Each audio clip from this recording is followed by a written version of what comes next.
Good morning, good afternoon, folks. Welcome to your first Playposit. This will just kind of be, we will be going over the French Revolution today, but I just want to get you familiar with the software that we will be using. So I want to make sure that everyone's familiar with it before we go and do it on the laptop. So we're doing this as a whole class, so make sure you're listening, paying attention. I will probably pause throughout and show you where everything is and kind of what I'll be looking for. So make sure once we do start doing the Playposits that you're getting credit for it. But today we are talking French Revolution.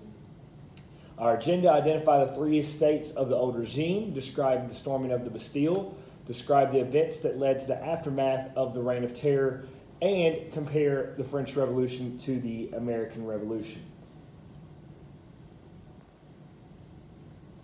All right, so the French Revolution begins. We have economic and social inequalities in the old regime helped cause the French Revolution.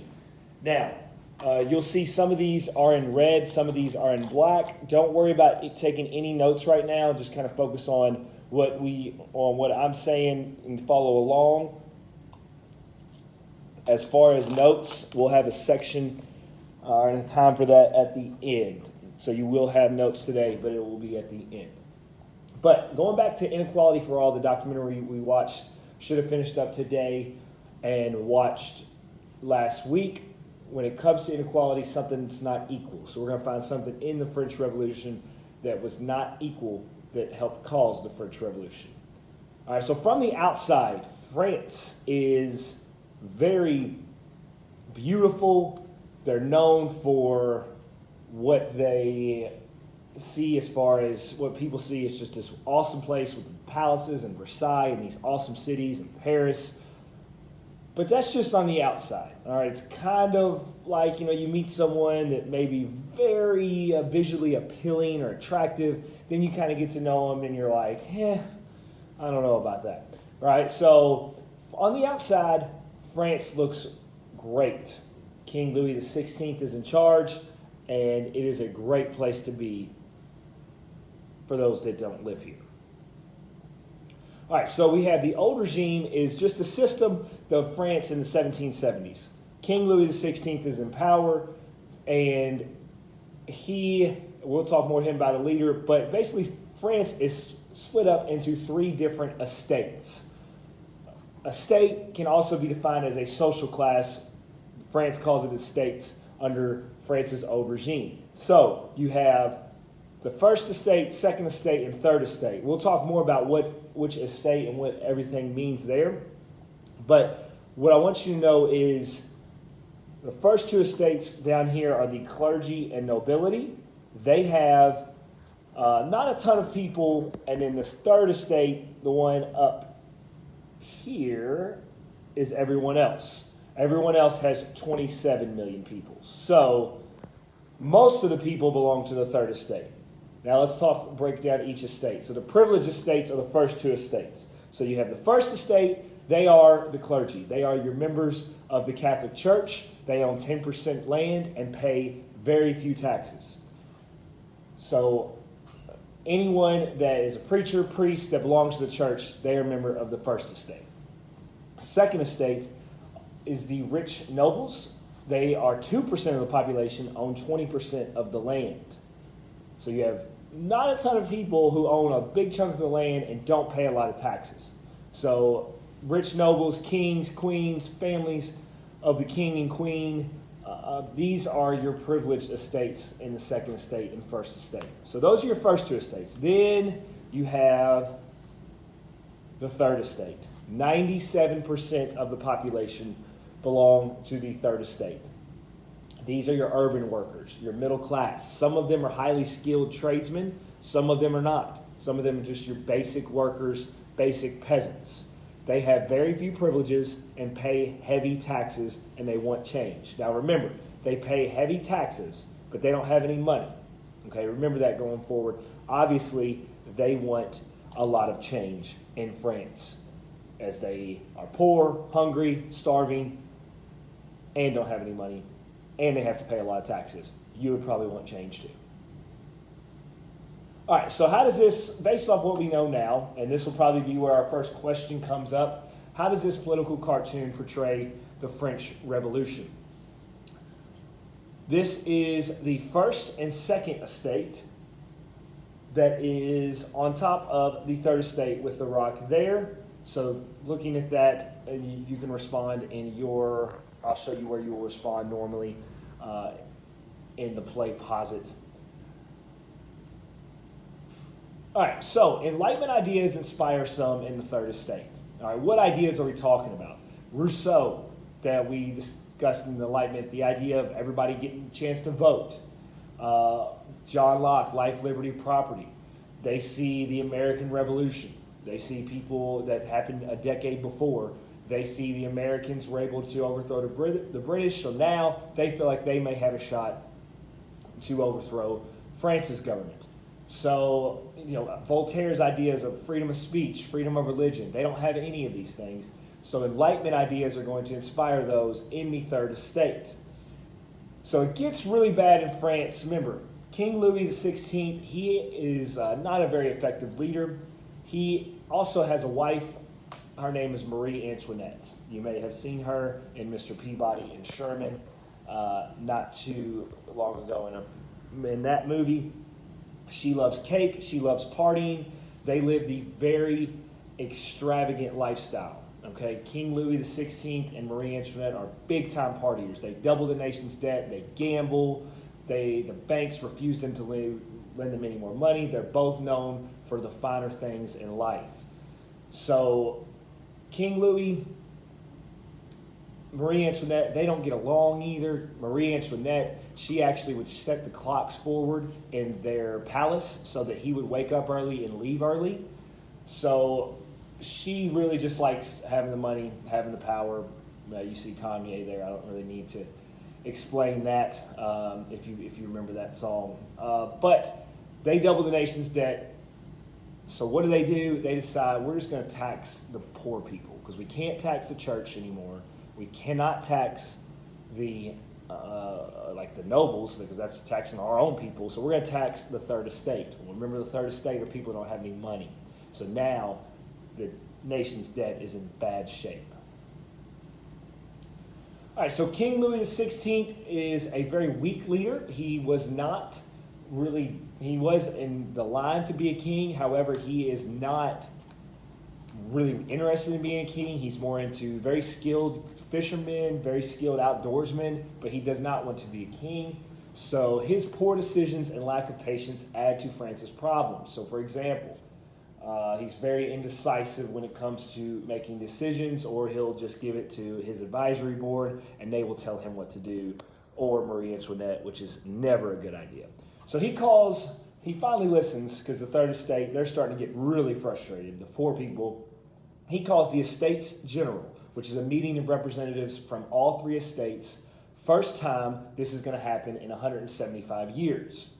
So this Estates General is supposed to be where the third estate is supposed to come to France and at least be able to share some of their frustrations. Things probably aren't going to change, but that's just the way that King Louis says, okay, I'll listen to these people. But he actually does not listen to these people. We have third estate has very little power under the old rule, and they are going to not really be allowed at this meeting, or they're not going to be represented well. So they decide they're going to take changes and make changes. This is going to set up the National Assembly, which is the new legislature, new way to make laws, new way to make reforms. They are locked out of the meeting that I was just talking about, and they sign their new constitution at a tennis court where they write the new constitution for France. So this is called the tennis court oath. This is where the National Assembly, this is sort of the new government that's going to take over in France. Now, the National Assembly is the first of many new governments. You're going to see a lot of instability in France going forward. All right, so changes under the new assembly. We'll talk more about these later, but equality, reforms in the local government, taxes levied based on the ability to pay. Okay, I can't pay the same amount of taxes as a millionaire can. A abolition of special privileges, Declaration of Rights of Man, which is going to be sort of their Declaration of Independence. All right, so rumors fly that King Louis wants to kind of shut down this National Assembly, this new government, the Third Estate. So they are getting a little upset. So they decide that they are going to take matters into their own hands. So the Bastille is a prison that was built in the 1300s in France. Members of the Third Estate are going to go into this prison, let all the prisoners out, attack the guards, attack any members of the First and Second Estate that they see. A very bloody scene, and this is known as the storming the Bastille. So they storm the prison. They decide, we are going to take matters into our own hands. And from there, it is not a pretty, they were cutting heads off, putting them on stakes. It was really, really bad scene. But this what happened on July 14th, 1789, and this is their sort of Independence Day. This is what, if you go to France, if you go to America on July 4th, you're going to see people celebrating every year. If you go to France on July 14th, you're going to see people celebrating every year. This is sort of their 4th of July or Independence Day. So, again, King Louis decides he was going to try to shut down this National Assembly, the Third Estate, but that's not what's going to happen. So now we have people kind of going from the prison and going all across France. So rumors and panic spread throughout France. This is known as the Great Fear, which is attacks by peasants taking place all across France. Peasants destroyed papers binding them to the king. So this is where Paris women are revolting over the rising price of groceries and bread. What does King Louis do like any good leader would do? He decides he's going to escape to his palace in Versailles. However, the Third Estate says, no, you need to come by and go back to Paris.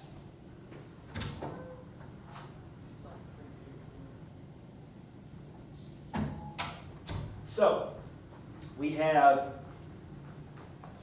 King Louis returning from Versailles to Paris, or at least that's what they want him to do. All right, so revolution is going to bring reform and terror. The revolutionary government of France makes reforms, but also uses terror and violence to retain power. So now, King Louis, he's not really in power anymore because he's kind of given up. He's kind of scared of what they might do to him. He's heard they killed guards and many people from the church. So now it's going to be a really bad time to be in France, really for everyone. All right, so National Assembly, they're going to adopt their Declaration of Rights of Man and of the Citizen. So that is their Declaration of Independence. They use liberty, equality, and fraternity. So again, that's going back to the Enlightenment. The National Assembly is going to take over the church lands, and instead of them being religious figures, they're now going to make them public officials, mayors, governors, different things like that. However, some peasants, some of the members of the Third Estate say, we're Catholic, we don't really want this to happen, so there's kind of a split there. All right, so again, Declaration of Rights of Man, freedom of religion, freedom of speech, freedom of the press. They didn't have any of these under the old regime. Guaranteed property rights, right to a fair trial, right for people to create laws. This was not the case beforehand. But this kind of highlights some of the key ideas of the rights of man. All right, so Louis, like any good leader, instead of facing the heat, he decides he's going to try and escape. He's worried about his future. He's worried about his family. He goes and he almost makes it to the Netherlands border. However, members of the Third Estate capture him, and he is now going to be, well, we'll talk about that in just a minute, actually, because it's really, really good. So, divisions develop.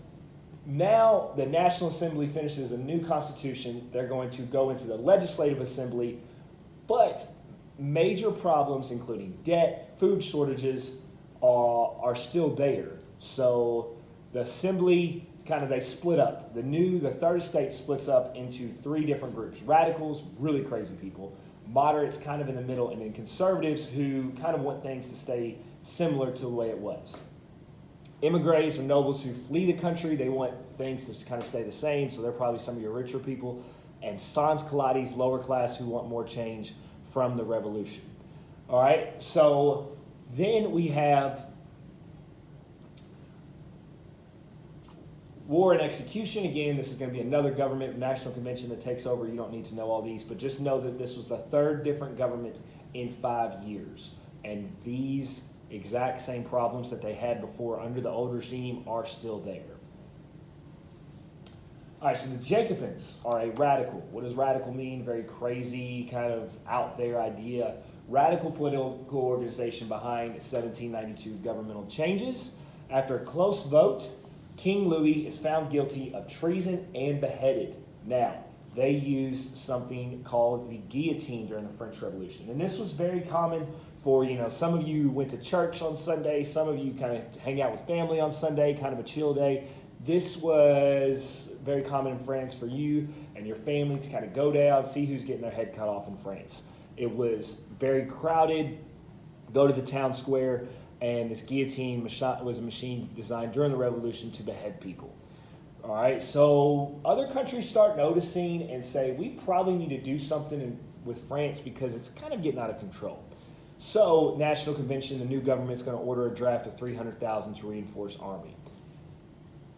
This is going to lead to the Reign of Terror. So, Maximilien Robespierre is a Jacobin leader who rules France for a year. He's crazy. He thinks anybody that disagrees with him needs to get their head cut off. And that's basically what's going to happen. So he's this year that he is in charge is known as the Reign of Terror. This is known as Robespierre's rule, which includes killing many opponents. Thousands die during the terror, including Marie Antoinette and their former allies. Now, 85% of those who died during the Reign of Terror are middle or lower class. So this was supposed to be a time where it was getting better for the Third Estate, but it really didn't. Really, anyone that disagreed with these Jacobins or Robespierre was going to get their head cut off. All right, so end of the terror in July 1794. Robespierre is arrested, executed. This sort of terror that they have been using results in public opinion shifting away from the radicals like, hey, man, we can't just keep cutting people's heads off. So moderate leaders, people in the middle, are going to write the new Constitution.